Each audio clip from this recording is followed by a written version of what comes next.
To pay 30 PE assumes that, one, they have great investments available with positive ROICs and that they can grow at 20% a year for the next 5 years. And I go, this looks like an incredible company. I don't think both those things can be true for the next 5 years.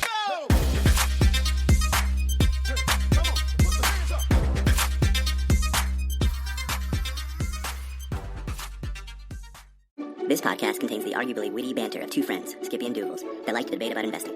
The content is intended to be entertaining and for informational purposes only, not investment advice. You should do your own research and consult a financial professional before using any of the information in this podcast, and especially before investing.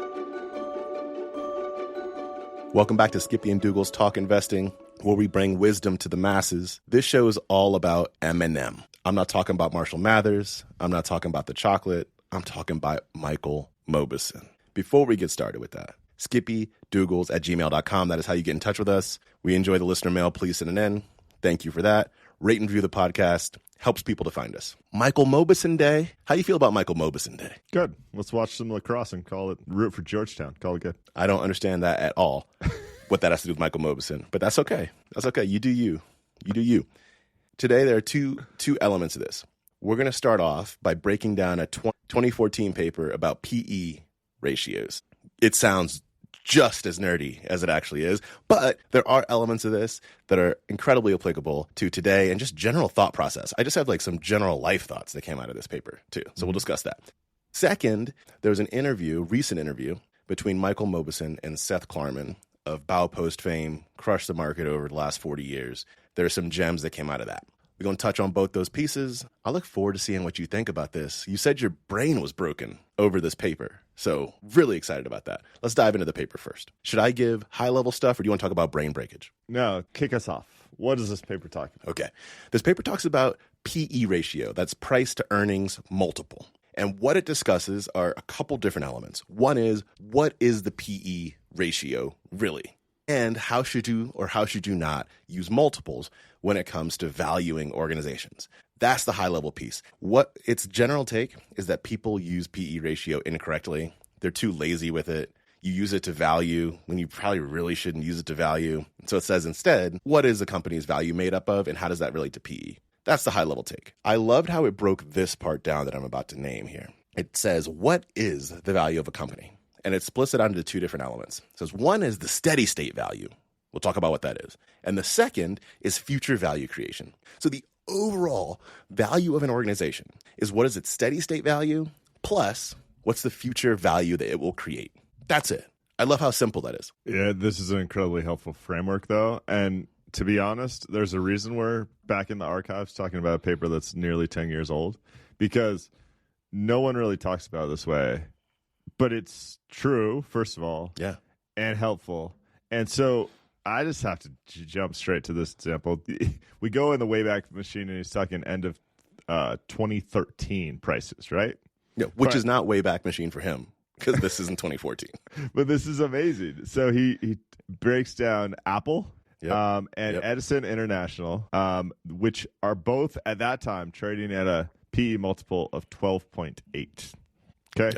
And, yes, sorry to interrupt, but because you said Wayback Machine, it is important. I want to bring people back to where this was in Apple. Steve Jobs of Apple fame passed away in the fall of 2011. So when he's talking about these Apple prices, this is 2 years after Tim Cook has fully taken over, and people are kind of in that mindset of what is the future of Apple without Steve Jobs still. I just want to lay that out so people can go back. Continue. Yeah, but so one, it's insane that Apple was trading at this multiple at that time. And Apple was a dominant company in this time. I mean, what, the iPhone is 5 years old-ish? It was 2007. So it's about 6 years. Yep. And funny enough, this is right when Warren Buffett buys a ton of Apple and makes more money off one Apple than he's ever made off any company of his entire life. Now, granted, most of that's because it's late in the game, late in life for Buffett. This is incredible. So he says, why do those two companies with seemingly very different futures trade at the same PE multiple? Yeah. Lay it out. Okay. It's largely because, I'm going to cut to the chase. So Edison is parent company of Southern California Edison, an electric utility that distributes electricity to 5 million customers in Southern California. Okay. So why does a tech company based in Silicon Valley with the most exciting handheld computer device in the history of the world that's only 6 years old at this point, why does it trade at the same earnings multiple as a utility provider for Southern California? This seems to make no sense. Why, Doogles? Why? It must be undervalued. Is it that simple, though? No, it's not. That's what the paper's saying, is it's not that simple. But that's where the point of this paper is to say that's where most people just come out, is they just look at the high level and go, what you have to buy Apple hand over fist, which in hindsight was not an error, but he's saying the thought process is an error. You go, if Apple's trading at the same price as utility, buy. Like, that's the simple nature. And they're saying it's not that simple. Okay, but so one, it's funny because in this case, what you should have done, what I kicked myself for not doing, because Apple was showing up on like deep value investor screens during this time. Like, the right move was to buy Apple. So that was true, right? But the question is, how does the market get to the point where they could even trade in the same multiple, right? Yep. There you go. And so it's the two components we talked about before, the steady state value and the future value creation. And in this case, I'm going to simplify. Basically, it's saying that Edison International, a utility provider, has a much larger steady state base value. It's not going anywhere. It's going to be around 50 years ago. It's going to be around 50 years in the future. There's no drastically new competitors coming into the space. Like, they are just going to be there and make money. There's value in that. So the steady state value of Edison International, significantly higher than the steady state value of Apple, according to the market at this point in time. Yep. Now, Apple's future revenue creation, much greater than Edison International's. But it's funny, when those two things get smashed together, a lot of times you get two very different companies trading for what looks like the same multiple, and it's utter craziness. Yeah. And the value comes from exactly what you just broke down. If Apple has this future value that is enormous, now think about more deeply about whether that the undervalue component comes from a wrong view of its steady state, what you think about its future state. If you just look at the two PE ratios, but you take Apple's future growth out of it and still say, oh, it's Apple, so it's undervalued because it's the same PE ratio, but the future growth doesn't exist, then you're just investing in something that doesn't have a future and its steady state value is actually lower. So I don't know if I'd more confused it or more clarified it, but like that's the power to me. Well, so what's so funny about this specific case and why it's fun to go back and read many years later is because he picked Apple. So the market at this time was completely underestimating Apple's steady state value because it was building this ecosystem that's now like, I mean, more people have iPhones today than have ever had iPhones. There's still like shaming that happens if a green text message comes in versus a blue text message. Their whole ecosystem is incredibly powerful. That's what I define as the steady state value. Yep. Then it underestimated their future value creation extremely significantly as well. Like, the market just got this wrong, and it got it wrong on both components of PE. Yeah, that's right. So then to move on, so steady state value of the firm today, looking at cost of capital. We skipped that component, but you keep that in mind for when we go a little bit further. The second component, future value, it says is made up of three different drivers. The first is the spread between the return on incremental invested capital and the cost of capital. So what that means is when you're thinking about investments in the future, if you have a positive ROI or positive return on investment that's above your cost of capital, then great. That's one driver. The second driver is the magnitude of the investment. So you get a return, then you get how much are you investing. Then the third is how long a company can find investments at a positive spread. If you look at those first two, is there a positive ROI above cost of capital and what's the magnitude? Those drive your growth rate. And the third drives your sustainable competitive advantage. So if you're growing fast and you can keep finding things with positive ROI that's above your cost of capital, then your future value will be much higher. That's how he broke down the second component. I mean, this is classic Michael Mauboussin. There's always a bunch of equations and a very analytical breakdown of like the core components of what's driving the numbers behind the scenes, which is sometimes incredibly helpful and sometimes, I don't know, kind of gets caught in the weeds for me. I still find it fascinating. Yeah, I find it fascinating too. And we can move down to Keep cost of capital in mind, people, because then he goes to this place where he says, always get the name wrong. So I'm just going to say there's an NYU finance professor who is very famous in the world of valuation. And what he did was, back at this time, he estimates the cost of capital, the average cost of capital, at 8%, which implies a 12.5 steady state PE ratio. And this is for the entire market. And this is Professor Damadorian. This is how I say it. Okay. At least you tried, yeah. Yeah. At least you tried. So this says the steady state across the entire market, the steady state average price to earnings ratio in 2013, according to these calculations, was 12.5 for steady state. And they looked at this across time going back to the early 1960s and said, if you look at all the things that go into cost of capital, interest rates, inflation, there's so much that goes into that, and we estimate that across the years, what was the steady state PE ratio across those times? And you go from, at the beginning, you're looking at about 20, it then dips down to about 5 in the 1980s, early 1980s, and then in 2013 comes back up to about 12.5. And the reason he states this graph is important is because when taking a simplistic view at PE, you could say this company's PE today is 10, and 20 years ago, the PE ratio was 15. And so it is undervalued or whatever. But he says that you can't just look across time like that because the cost of capital changes over time. And so therefore the implied steady state PE ratio would also change over time. Yes. And I think this is where it starts to get complex. So one, with PEs, people, I think we're all guilty of this. People often look at trends of a single company over time, but can be relevant. But then you have to look at trends of the entire market over time. That's right. And then trends of international market. So there's so many things happening here that all valuation can be thought of as some sort of relative valuation. Like, what are you comparing? Now, whether it's just stocks and bonds, like, what are you comparing the cheapness to? And if bonds pay 1% or if bonds pay 15%, the value of your stock changes drastically. That's right. Because the stock is more risky than the bond. That's right. That's exactly right.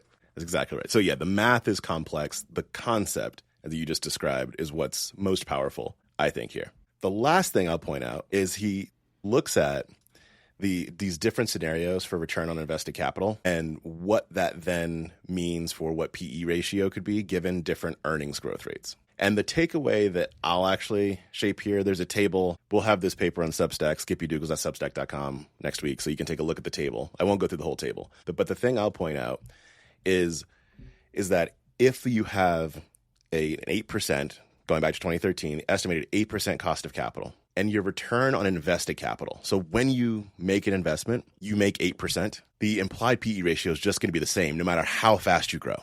And that's because your investments, the return that you're making on your investments is the same as it costs to make them, basically. So you're not creating any additional value, although it might sound good on paper. Like, I'm growing 50% earnings every year, but if it costs you 8% of your cost of capital to invest and you're only returning 8% on them, you're just growing zero incremental value at a faster rate. I think that that's an interesting point. And anything that's below the cost of capital is just value destroying. You're in Cathie Wood territory. I'm going to hammer on that point. This is a slight detour that I hope doesn't take away. For some people, their cost of capital is more than 8% and significantly more. A lot of companies get caught in spending significant amounts of money to grow revenue, and that the new incremental revenue is actually value destroying. Yep, that's right. And so we've talked about a lot on the show my concerns with unprofitable companies never flipping to profitability. And some of these more startup IPO type businesses just have never done anything but lose money. And in most cases, I expect them to continue to lose money. It's really tough to flip that switch. The interesting point for me, I mean, this is such a fascinating analysis. An interesting point for me is the other side, like the right side of the chart, where your return on invested capital is like 24%. For some companies these days, whether it's a NVIDIA or a S&P Global Intelligence or a MSCI or these really asset-light businesses, have ROEs in the 30s and growth rates in the 20s to 40s, right? It like breaks this chart. And the reason I went back to this paper is because I've seen like stodgy, deep value investors buy what seem like really expensive names, buy companies with PEs like in the 20s or 30s. Well, this is exactly what's happening. So Microsoft's a great example. I don't have those numbers, but Microsoft's return on invested capital is in the 30s. Their growth rates lately have been in the 20s or 30s, right? This math says the appropriate PE for a company like that is in the 30s, which is, it breaks my brain. Like, it doesn't seem reasonable, especially when you're talking a company that's worth trillions of dollars. It doesn't seem like it should be able to continue to grow at that rate. Yep.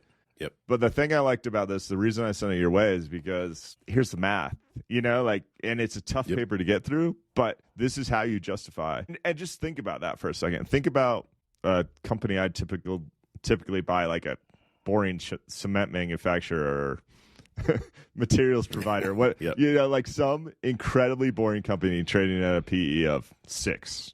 Seems like a great deal until you realize that their return on invested capital is tiny. Their growth rates are non-existent. Of course, that's a worse investment. It's just hard to have your brain in both of those camps at the same time, because cheap stuff does underperform, and it consistently underperforms, and it's a great way to make solid investing returns. But the world of 2025 is so different from the world of 1935, when these numbers here, you couldn't have return on invested capital rates in the 30s or 50s because you did not have the technology to support that turnaround. And I think, I know this is long-winded, I think the other reason I'm going back to a paper like this is because theoretically, probably not in this cycle, but at some point with artificial intelligence, you might be able to significantly expand return on invested capitals for at least a short period of time. Like, I don't know how long that lasts. I don't know if it's a true competitive advantage. Okay. And with that, I'm going to go into the last point here that ties to that component. And then I want to talk about a thought I have around regular life and where this fits in. The paper says, academic research shows that the stocks of those companies that grow their assets the most rapidly, a proxy for substantial investment, tend to generate lower return for shareholders. I'm going to say it one more again. Stocks of those companies that grow their assets the most rapidly tend to generate lower returns for shareholders. Why is that, this says? The idea is that those companies that invest the most deplete the value-creating investment opportunities and dip into the investments that are value-neutral or value-destroying. This ties into what you were just saying, because, the third point around the future value creation is how long a company can find investments at a positive spread. That's the sustainable competitive advantage. So what this is saying is that when you continue to grow assets so quickly, you might start off in that camp. You might start off in the camp where we're growing quickly, we have positive return on invested capital, crush it. PE 70, 80, 90, 5 billion PE ratio. But then you have to sustain that growth, like mentally, the humans, the board, sustain that growth. And if you have this list of investments that you can make, you start depleting the ones that are the highest ROIC first, return on invested capital. And eventually the idea... You would hope, if the management team knows what they're doing. Sorry, but even in that case, what this is saying is you start going down that list, and eventually you have to put dollars into something, this is saying. And you start putting dollars and growing the things that are either value neutral or value destroying. So your 70-80 PE ratio now swiftly drops down. Because math on paper, right, swiftly drops down, because now you don't have that positive spread, as high of that positive spread anymore. That's the theory. And so going to what you were saying, having a sustainable competitive advantage today and doing that, it's saying like what you have to do as a company is to avoid in the future growing so quickly, but doing it through some of the things that are more value destroying or value neutral. A valuable concept. But I mean, and this is where I go back to saying some of this breaks my brain in today's environment, because Microsoft's numbers look great, but Microsoft's now supposed to grow 20% a year for the next 5 years on a $3 trillion base. Like, that doesn't add up. Yeah. And so to pay 30 PE assumes that, one, they have great investments available with positive ROICs, and that they can grow at 20% a year for the next 5 years. And I go, this looks like an incredible company. I don't think both those things can be true for the next 5 years. And both of those are important in the conversation. I love that you just said that, because it is, one, independent of what they're investing in, You have to grow that quickly for that long. Like, that's hard by itself. And the investments that you're making have to be as positive, have to have as positive a spread between the cost of making those investments and the return that you get as they do today. And that's where the brain really starts to get broken. Yeah, and then that all ties back to the CapEx conversation that Microsoft and Meta and everyone, they're building data centers, buying power plants, et cetera, et cetera. It's become like mining oil in the artificial intelligence world. They have CapEx expenditures that are many, many times what they have been historically, and they all seem to think that that's going to continue forever. I think it changes the business model. Anyway, I'll continue to talk about Microsoft because they're easy. Microsoft's an incredible company with incredible financial numbers right now. I still cannot get comfortable to pay up for the multiple that it's currently trading at. I just can't. Absolutely. And this is why, was it like a year ago? I can't remember when, but on an episode when we talked about all the CapEx, we discussed my juice is worth your squeeze, because all the investments going into these companies, just like when people were putting a fiber optic cable beneath the U.S., 25, 30 years ago, like making all this investment for the internet, what was about to blow up. But cool, you make the investment. I'm going to build my company off of your investment. We'll see what happens, but that's interesting. Okay, here's the life thing. I have this concept that I talk about a lot. That's return on energy. And this made me think about it because there's an amount of energy that you end up putting into projects or at work, into your job, whatever it is. And looking at the unit of return that you get for every unit of energy that you put in, I think is like important. Because people naturally, to look good or to feel good or whatever it is, naturally like to be busy or like to feel busy or look busy. And that energy is energy you're putting out. Think about that as your cost of capital in your life, the energy you're putting out. And if the things that you are doing don't return more than your cost of your personal cost of capital, I mean this from like an energy perspective, you're going to burn out. Like that just made me think about burnout. And then there are the things where like people might be like, I'm working 60, 70, 80 hours a week, whatever it is, and crushing it. And they're just full of life. You go, how the heck are you doing that? It's because the return on energy is really high. And you can go like forever on that. Mm-hmm. But then if you keep doing stuff and then eventually start doing activities that are more in the draining perspective, crash. It made me think about that for general life. It's fair. It's applicable. This is why serial founders are serial founders when they're getting a high return on energy. I mean, return on invested capital, personal invested capital, having the exciting new challenge of forming a company. I think it's funny that you make that parallel because it's a good exercise. I didn't immediately see that from this nerdy finance paper. You might want to talk to a doctor, Douglas. I'm a little concerned. This is what I get out of finance, man. I love finance. All right. You want to reach in the fishbowl, transition over to the interview? I want you to tell me all about it, and then I have a few thoughts. Okay. So now fast forward, Michael Mauboussin is now 10, 11 years older than he was when he writes this paper. And he is interviewing Seth Klarman on the Investing Legends podcast. There are three things I want to bring up here. The first is they're having a conversation about what Michael Mauboussin got or did not get out of his Harvard Business School education. And he starts talking about how CAPM and the efficient markets hypothesis, like it never really stuck with him. And he would argue with his professors about it, et cetera. And he said, I think they were just good debates. But then he starts talking about efficiency in the market. One this I really liked. You're talking about Klarman. Klarman's HBS education. Did I say Mauboussin? Yeah. Oh, sorry. Yeah. Klarman's HBS. Sorry. Yeah.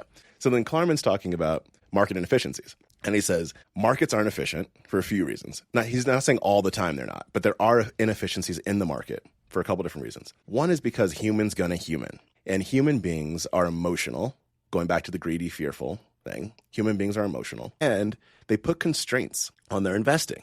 For example, and he's not necessarily saying constraints are bad, by the way. He's just saying this is what creates inefficiencies.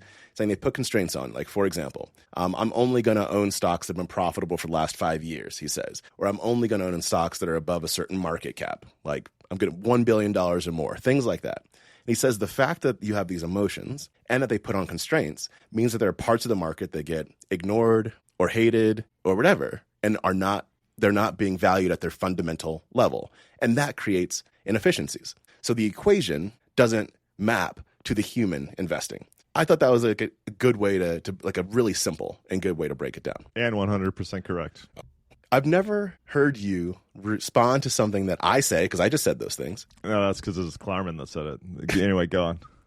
Okay, yeah. And so he basically says if you can do fundamental analysis and find the stuff that falls out of favor, given those above things, you can find inefficiencies. The second thing I thought was interesting is he breaks down the difference between an analyst and a portfolio manager and the different skill sets. And he says, one, you should know they're not the same thing. An analyst has to be able to go a mile deep. And I like how he said this. He goes, they have to fall in love with whatever they're looking at. Whatever they're looking at and think is worthwhile, you have to fall in love with it. They go so deep that then they're willing to put it out there to like risk their job and risk their bonus, like in order to defend what this thing is. And the portfolio manager needs to not be in love like that. The portfolio manager needs to be able to say, what is the macroeconomic situation? What is the rest of the portfolio like? How does this fit in systematically? How should I think about this? I need to be like the red team and thinking about how to break this down. And so they're different roles. And the reason I thought this was interesting was not just because of that breakdown, but in thinking about, I'll call it the everyday investor that's not a part of a Baupost group with all these different roles. Like for you and I, we're both. And the psychology that comes along with going through the process of finding the investment, falling in love, et cetera, and thinking about how does this fit in? When do I fall out of love? It's a lot. It's a lot of psychology. We talk about psychology a lot, but that breaking it down like that just was interesting to me thinking about my own personal investing. I mean, there's so much value in having a person or two that you can bounce ideas off to help with your investor psychology here. Because, as the analyst who decides to buy an individual name, you have to fall in love. And then sometimes you have to fall out of love very quickly when new information shows up. So that's all it reinforces for me is like a lot of investing is a team sport, and you need a group of people that you can trust to sanity check. Most of the time, that person or that group of people is simply going to go, you're overreacting and you should invest for the long term instead of selling some junk right now. That's going to be 90% of the responses. I think sometimes for me, that turns out to be me saying, like, I've made this investment and someone encouraging me to make that a larger percent of my portfolio, right? There's some value in being like, no, if it's as good of a deal as you say it is, then you should own more of it. Yep. Yeah, that's right. It's helpful. And I do love that you brought that up because when I was talking about it, I was talking about like fighting my own psychology and just being within myself and ignoring the very valuable thing that you stated around having others. That's where it is helpful to have a group, even if it's a group of two, right, that can be the portfolio manager sometimes for you. I think that's really valuable. The third thing, and then I want your thoughts on all of this if you have other things. You're going to hate that I'm going to bring this up. But Seth Klarman repeats something that I've said here on this podcast. This is definitely political. But I think it's for me, it's very true right now. He's just talking about the current environment. And he says, it just seems like we're doing these things for no reason at all. If someone can explain to me why we're doing it, maybe there's a good reason. I just haven't heard it. And that summarizes so much for me right now. And where he's discussing this is in the macro, and he was obviously being somewhat political, but he was talking about it even from an investing context, because he's saying if you look at the global macro environment that we've had for the last few decades, a lot of that comes from the ability for us to hold like peace and have trade and for trust to exist, et cetera. He said, and we're breaking a lot of that. Like the U.S. would come in and we provide food for other countries. And then those countries, there's some goodwill that's developed. And so we can then trade with them, et cetera. And he's like, and now we're breaking that. Like in killing USAID, there's probably going to be 10 plus million kids that die because of that. Mm-hmm. And to his good reason, I'm not saying it's good for kids to die in a situation, but he's saying like, there's like some math out there, or there's a reason that we're doing it. And there might be a good reason that I just don't understand. So explain it.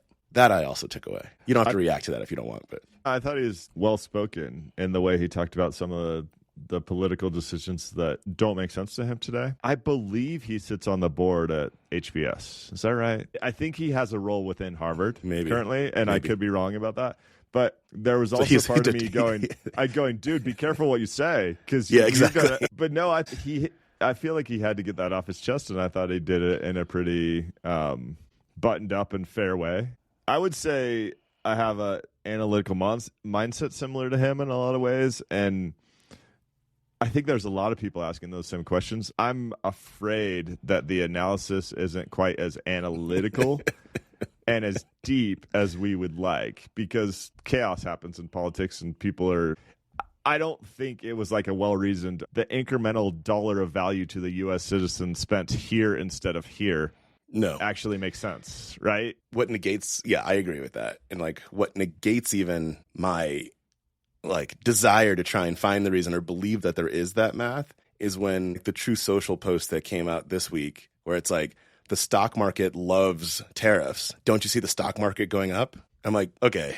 And I know that it's hard to, the president, no matter what I think you feel about him, he is a marketer. He's an entertainer. Yeah. He's an engager, right? And so being able to separate out what's the real like political policy stuff and what is the engage the masses type stuff is like really hard to separate out. But when I go in looking for I'm looking for the reason, and then I see that, and personally I'm like, okay, well that's not helpful. Yeah, you called Sydney Sweeney hot. That's not helpful. I mean, I think it's really rare for our president to not be just a cheerleader. The two in my lifetime I shouldn't even go there. It's been a long time since we had presidents on both sides of the aisle that were truly, it was not just 100% spin zone. It was like, this is my reasoning, this is my facts. It's not, I won't make perfect decisions 100% of the time, but here's how I think about it. Here's what I'm striving for good. Yep. I truly care about the American people. I don't know. That's pretty rare, unfortunately. Relating to Klarman, I mean, I read everything I can get my hands on. I listen to everything I could get my hands on. The takeaway for this with me is, one, he's towards the tail end of his career. I think he's just kind of sitting back and enjoying things. He's in Buffett land in terms of he never says anything too controversial. Like, he just goes back and quotes the textbooks and stuff. There's no, he didn't have any hot takes about this investment cycle or this particular named, and that's by design. But I crave more of that. I'd love to kind of have beers with the guy rather than get his rehearsed talking points on a podcast. Yeah. So I'd still recommend the podcast, but there's nothing earth-shattering here. Yeah. The thing that we will never get, most likely, but that would be interesting, is if you take the all-in pod, just think about, ignore the specific content, but the way that it comes around, but you replace those humans with Buffett, Klarman, Marx. Marx, right? That would be fascinating. That's all I want in life. And our poor listeners are stuck with Skippy and Doogles hot takes. I mean, that's all I want in life. I think I had forgotten when he first founded Baupost, he was effectively coming out of HBS, and he just happened to run into the right circle of people that had sold businesses and had $200 million or something that were like, will you handle this for us? I meet so many people in mentoring or other things that are like, I'd love to run a fund, and I totally get it. I've been there, right? Yeah. But the best way to run a fund is to have some group of your friends, family, or other show up with $100 million. That's really the best way to do it. And I think my point there is it's not necessarily fair. It might not be, I don't know, there's some kid at Cal State whatever that might be the most talented potential portfolio manager out there. He's probably not going to be in a situation where his circle of friends has $100 million that he gets to manage for the next 40 years. It's probably not going to happen. That's right. It's a little unfortunate. But it is what it is. It is. That's true. Is that a wrap? That's a wrap. All thanks for the show, skippydoogles.com. There's tons of stuff out there, including 13-page research papers with, I don't know, charts and graphs that will make your head explode. Come and get them. Thank you, everybody.